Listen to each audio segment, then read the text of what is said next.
Welcome to the Fuse Cup Meet the Coach podcast, an opportunity to get to know the coaches and hear from those working in esports in education.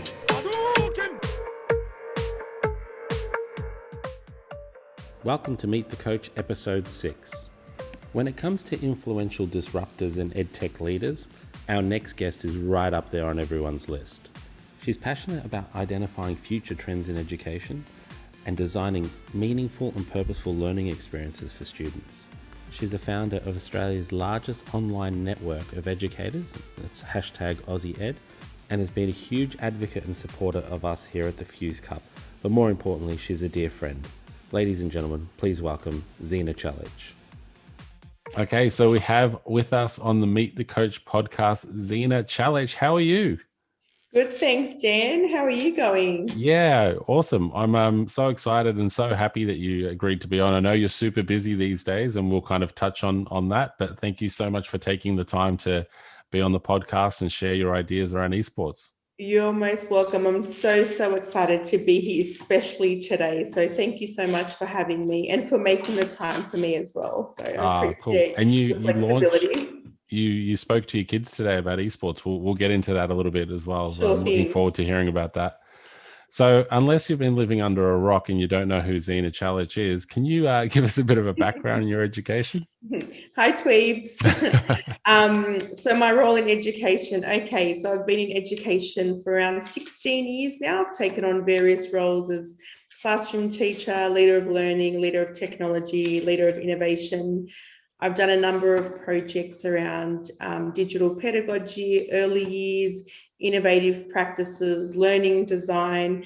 A big passion of mine is unleashing creative potential and helping students to find purpose in their learning and to really, bring down the school walls and create opportunities for authentic learning. So my previous role was leader of learning technologies and innovation, and that was looking at inquiry-based learning and technology. But here today with you, I'm sitting in my office and I'm a principal at a primary school called St. Francis Xavier's at Arncliffe. And it's a new principal role for me, but I'm super excited to bring all my experiences together in this unique role. So I'm thrilled to be here as a principal in 2021. Yeah. And I hope you're looking after yourself, because I know it's a little bit late there and you're still in your office. So let's make sure we get through this and you're not there till like midnight, like, crazy, all right. crazy leaders. 12 being week this week. So I've had my homework there. I think I should be okay. Okay. Well, I'm mindful of your well-being. What about, there's obviously a rich history in technology there and pedagogy and, innovation. What about your history with gaming? Like, obviously you're a kid of the 80s, and I'm kind of guessing that, that there's probably a little bit of retro gaming in there. You're going to delete this part, aren't you? I've heard a lot about the 80s from my older colleagues. No, I was a kid from the 80s, and I remember my dad coming home with a Commodore 64. Oh, old school. Yep, and he brought it to home, and he said, "This is a machine for learning only." And I was like, okay. My dad was a visionary. He probably must have known about the internet, but we were only allowed to play with it on Saturdays and Sundays after we completed 5 days of Arabic school during the week. Oh, yeah. Yep. So that was a dangling carrot. That was a big carrot. Now, can I be honest? I don't even remember playing Commodore 64 because I had 3 brothers at the time, and I had like 7 cousins who were all boys. All I remember is just sitting maybe 3 aisles back watching them play Commodore 64. I kid you not. Oh, goodness. Well, that's... And then we got an Atari at some point. Yep. And I think I was allowed to play Street Fighter. Was that on the Atari? No, it may have been a different system, but yeah. Okay, it wasn't an Atari. What game had Street? I remember playing Street Fighter. Maybe a Sega or something. A Sega. Yeah. Okay, so my earliest memory is playing Street Fighter. That was a lot of fun. And then sorry guys, I'm really boring here with the gaming. No, it's all good. It's context. Pac-Man. I loved playing Pac-Man. Yeah. Pac-Man. That was the extent of my gaming, to be honest with you. And then later on, we got the Game Boy. Mm-hmm. Yep. Actually, no, we played Donkey Kong on the little handheld. Yeah. Donkey Kong. I used to love Donkey Kong. And then Tetris on Game Boy. Yeah. Okay, well, I don't play Candy Crush, so I'll stop there with my gaming. But I have picked up Nintendo Switch with my nieces and nephews, and obviously being involved in esports. Yep. So I can happily say that now I play Rocket League and I play Mario Kart. Oh, there we go. We used to play Mario Kart as well. Oh, yeah. That's another. But can I be brutally honest? Being the Yeah. only girl, I always had to wait for my turn, or it was like you're next, or they'd say restart. And I always remember just waiting for my turn to play. And I remember all my cousins and my female cousins, they were never interested or into it. And I just remember watching the heads of all these boys in front of me. That was my early entry into gaming. Wow. And I think maybe that, maybe put a bit of drive in terms of your passion for technology and wanting to do things differently.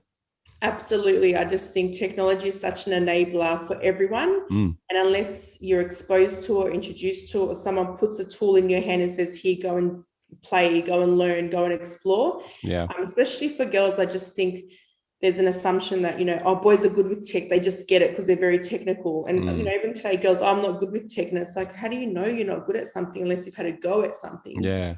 So, for me, I think it's such an enabler. And everyone should have a go at doing it. If you don't know what you don't know, I guess. Yeah. And, that's like, not to make this about me, but, that's pretty much like my passion is obviously in girls' education and in education in general. But that's why we brought in Just Dance into the competition, because last year I was looking around at all the competitions and, 1, 2, maybe 3 girls. And I was like, what are we doing here? Like, this is not what we want to be doing. This is not about equity. This is not about inclusion. Like, inclusion is one of our values. And what am I doing about it? Mm-hmm. So, it was a real kind of, I need to do something about this moment. And I'm so glad I have, because it's completely different now with Just Dance. Oh my goodness. It's so cool. So many boys, so many girls, they're all into it.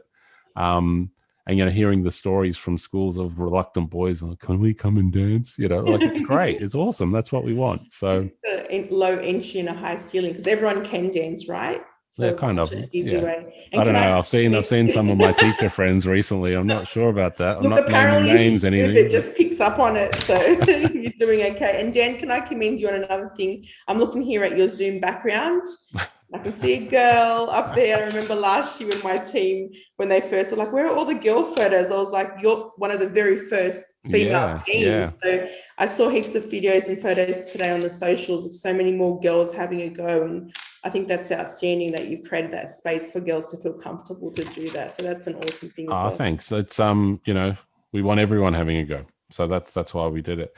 Now, this next question I'm going to talk to you about, I want you to kind of put 2 hats on here. Like, obviously now you're in a leadership position where the decision and the buck stops with you. That's right. Yep. But it hasn't always been that way, and I know through conversations that we've had over the years, there's been some struggles. There's been, like with everyone trying to do interesting things in schools. Yep. When you float initial discussions around esports in schools, sometimes with leadership, it can be a bit tricky. They may not understand exactly what it is.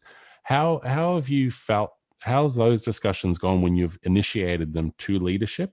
And then obviously, as a leader, how would you respond to people bringing in new ideas that you may not understand?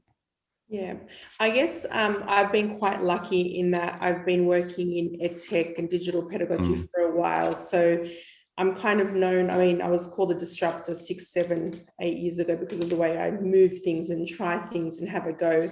So that risk taking has been something that I'm known for. So in my last role, I was quite lucky, I suppose. I had a bit of credibility around the things that I was bringing, but I'm quite critical in what I do introduce as well. I don't go after the shiny stuff. Yep. So for me, I'm quite intentional and deliberate in what innovation we do have a go. And for me, I suppose I'm always looking at what the students are doing, what's happening in the real world.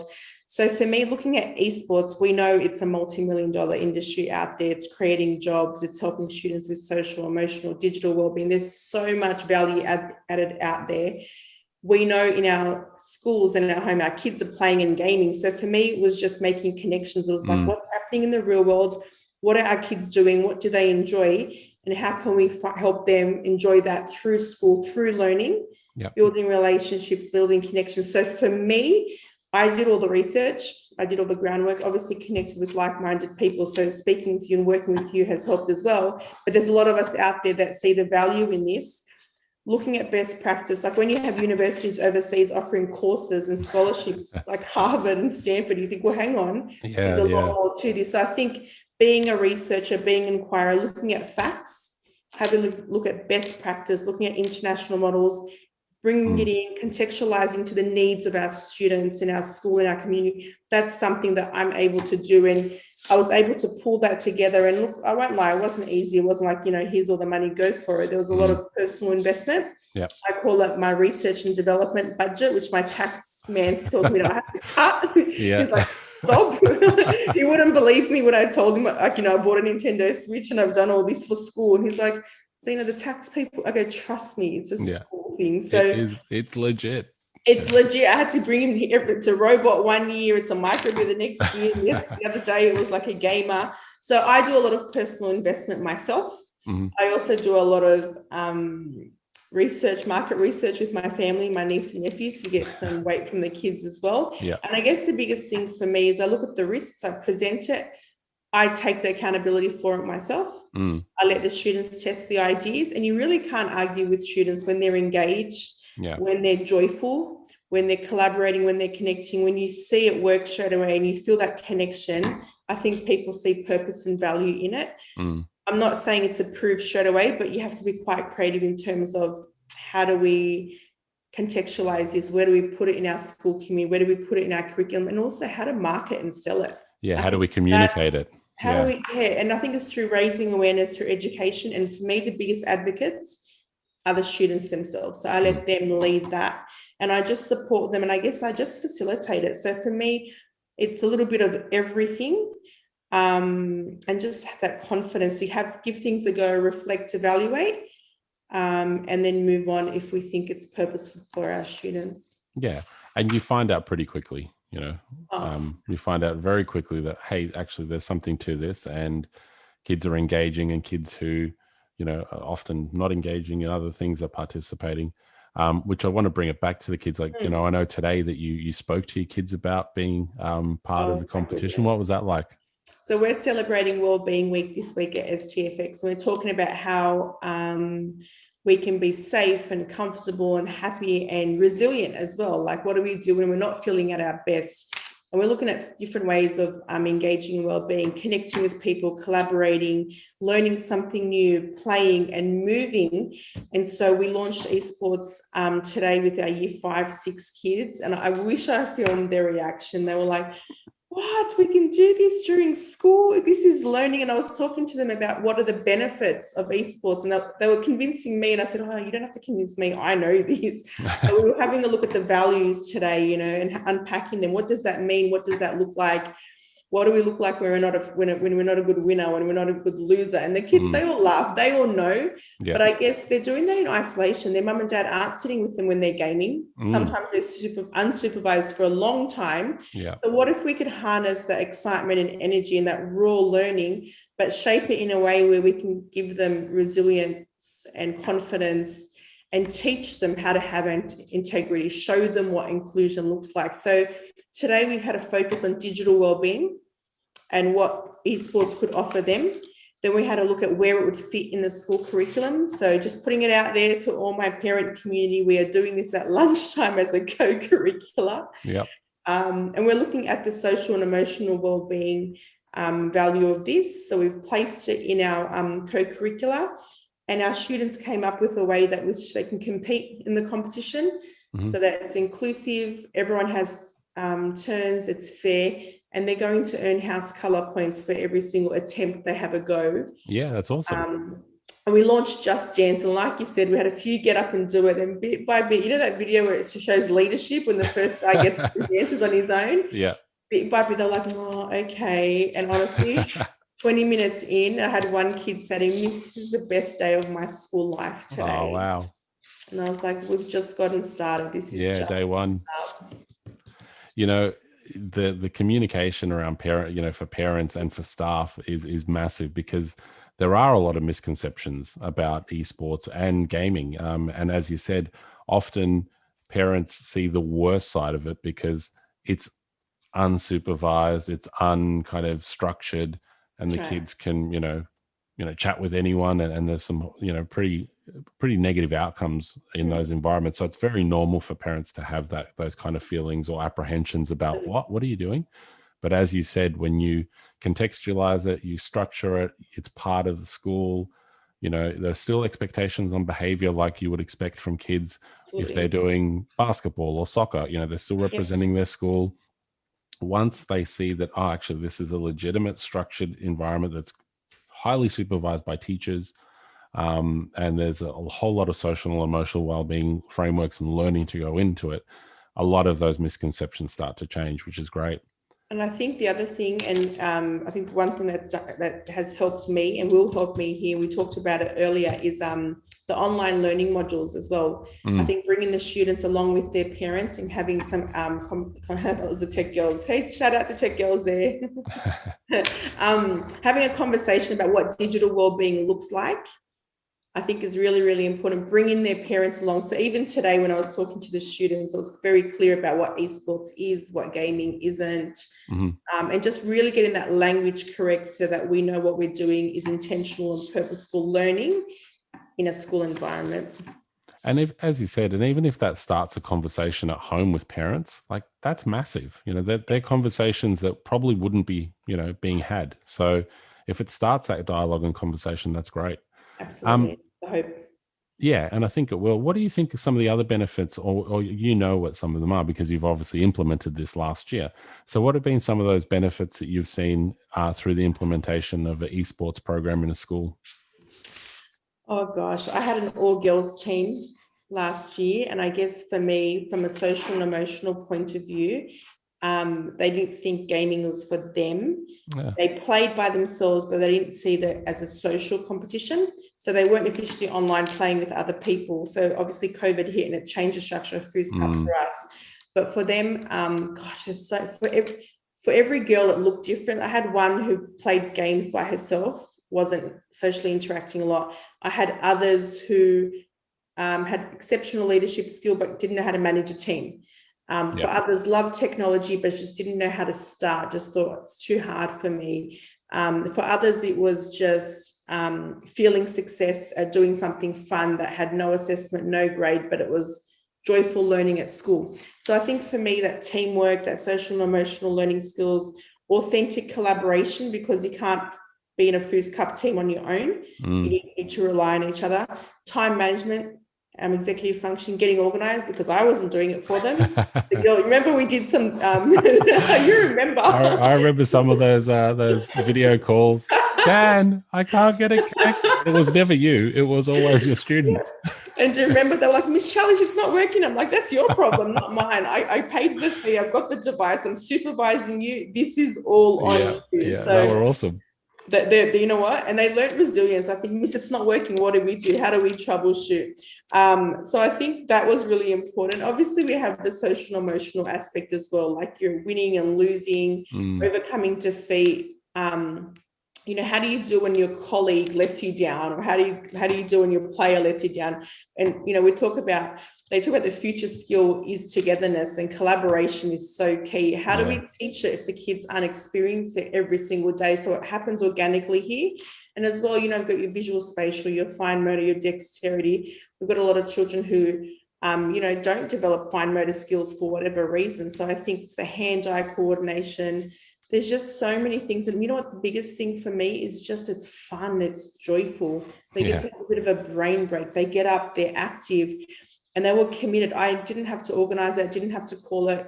It got to the point where I'd walk in, they'd be sitting there going, Miss, I've done this, and this. I had to change my password, so I give them access to everything. But they just had this, there's just this confidence about them that if we win or lose, we're okay. If someone doesn't show up, we can step in. We know what we're doing. If the technology fails, we know what we're doing. And you know what? I could have a career in this one day. I can be an event manager. I can do this. There was just so much potential and possibilities. And this was just a small group of girls who would never have thought. I had one student who did know about esports. Yeah. She's the one that actually brought it to me. She goes, Miss, have you ever heard of esports? And at the time I hadn't. We hadn't had a connection about this before. And I remember when you spoke about it, I was like, oh my goodness, I have to sign this up for that. Yeah, I remember you saying that. Yeah. That one student.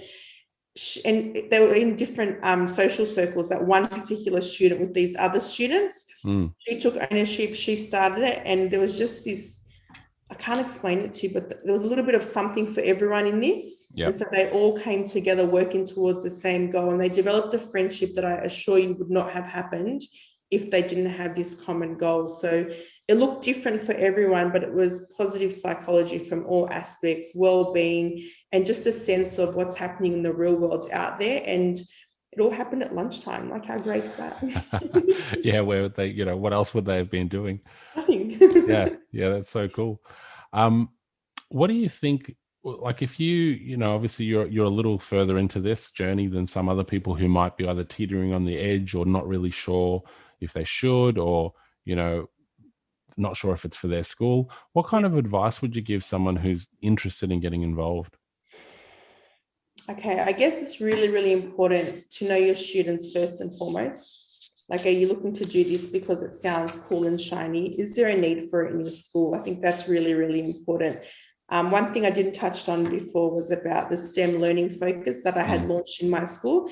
We were looking at digital innovation. The next step was entrepreneurship, so that fitted in nicely. So I think you have to look at your school context to begin with. Have a look and see which students are going to be impacted the most, where's it adding value. And I assure you there are students in your school that will appreciate this, but I think it's really important to be strategic about that firstly. Secondly, I think have a look at your champion teachers. Who's a teacher that's got a great rapport with kids that can take this up and lead it, because you can't do it on your own. I think that's really important. I think the other thing is have a look at case studies, jump on social media, look up the hashtag, follow other schools or other places that are doing the same thing as you, so that you can bring a bit of FOMO to the situation. I think whenever you look, we're always looking at our neighbouring schools. We're always looking at what we're doing nationally, but we're also looking at global trends, what's happening out there. We keep talking about kids living and working in a world that we don't know about yet. Well, imagine being able to co-create a future with them here today. Yeah. So I think you need to really present the facts. You have to have a bit of risk as well. Be creative and clever. Have a look at where you can fit this in. Is it in STEM? Is it in maths? Is it in science? Can you take away from the sports budget? Because you do need to assign a bit of budget as well. But I think if you name something and value it, then it's purposeful. Definitely look at research. Definitely look at Australian curriculum links. I think you need to ground it in all of that. Present a case and just start. Honestly, just start, reflect, evaluate, see how you go. But I think it's what the most important thing is, to not view it just as gaming. There's so much more to gaming. I think digital well-being here is so, so important.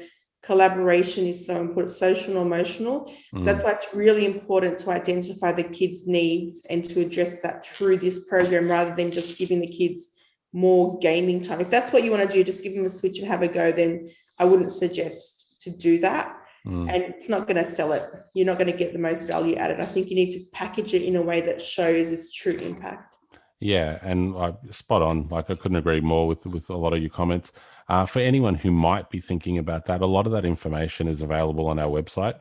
If you go to the About Us section, there's educational research there around esports.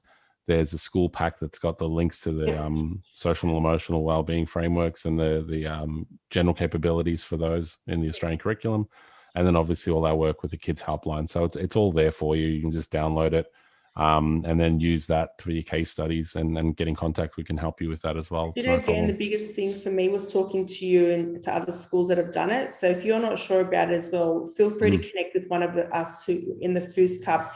We're more than happy to answer any questions. Or sometimes you've got a certain budget, you've got certain resources and you're not sure. There's a whole community out here that want to help you get involved. So just reach out for a chat, because it can be quite isolating sometimes when you're introducing new innovative things, or when people just think, oh, gaming doesn't belong in schools. So there's a lot of groundwork to do, and it can be a very lonely path. So just know that there's others that have done it before you. Don't be afraid to reach out. And I think, as you said, like, if you can rope in another teacher to assist and to be there during the training sessions, it's so much more fun. Like, it's not just you by yourself trying to manage kids.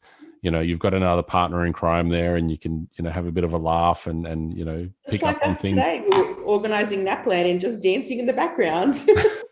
Oh, We're doing there's it for something. kids. Yeah, Just Yeah, Dance. honestly, that's Just staff Dance wellbeing. version of Naplan. We were There we just go. testing Just Dance while we were setting up our Naplan online stuff today, and it worked. I think you're the first person to mention Naplan on my podcast.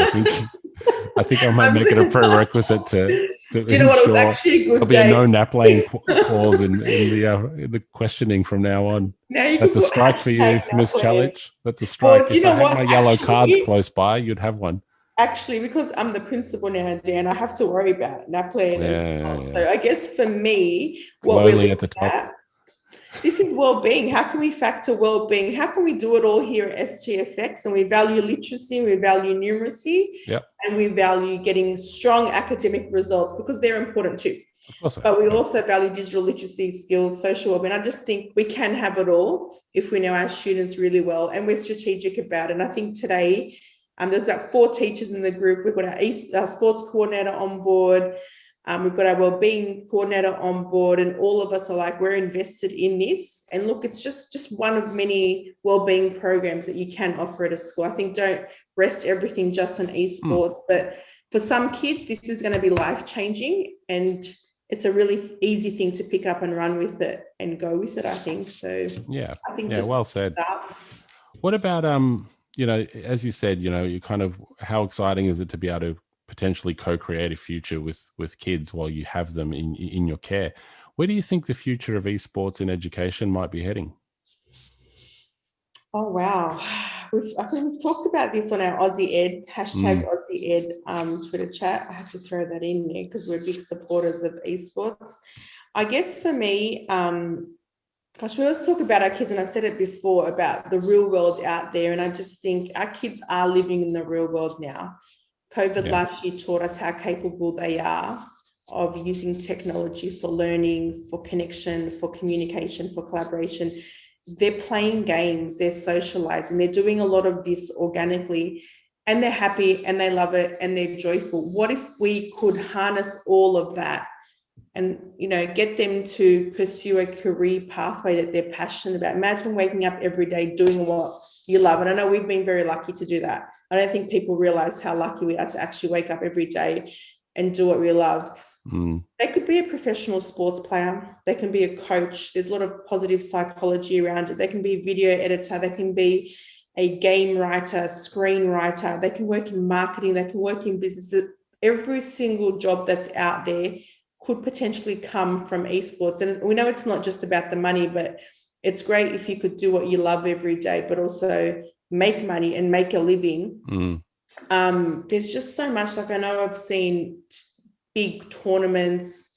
They've got business management, esport business management degrees now in some there's universities. even Also, Becca College had it on offer. So legals around esports, and that's right. The finance aspect, literacy. There's just so much learning and potential. I guess for me, I want to ignite passion for learning and life learning. And I always think to start with what the students know and love.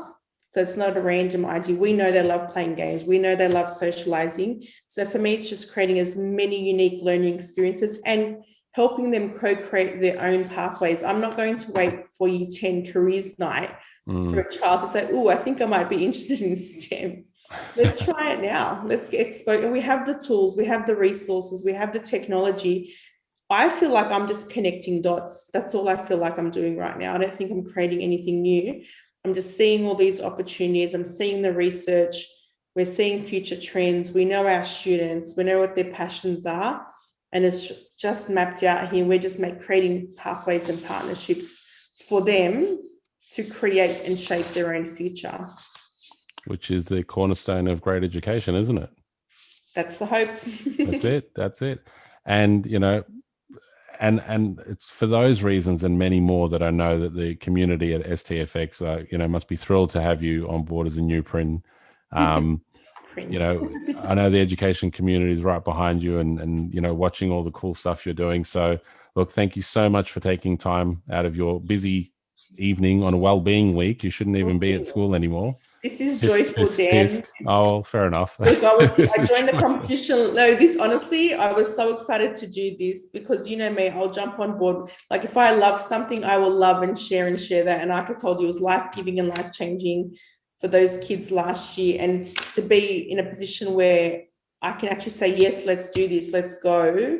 And to actually, if one person's watching or listening to this and saying, you know what, I'm going to give it a go, that makes me so happy. And to my STFX community, they've been so warm and welcoming and on board and excited for all these new ideas and innovations. So I'm so grateful that I have their trust and their confidence to take our kids and write the next chapter of our community here. So exciting things to come from STFX. Yeah, and it's going to be a very positive, confident global citizens, Dan. That's our motto here. Yeah, and you've got thousands of people supporting from all over the world through the online and different kind of channels that you've also been instrumental in implementing. So hats off to you, and thanks, so proud of you for how far you've come, and super stoked that you've been involved and continue to be involved in the Fuse Cup. So thank you so much, Zeina. So much honor.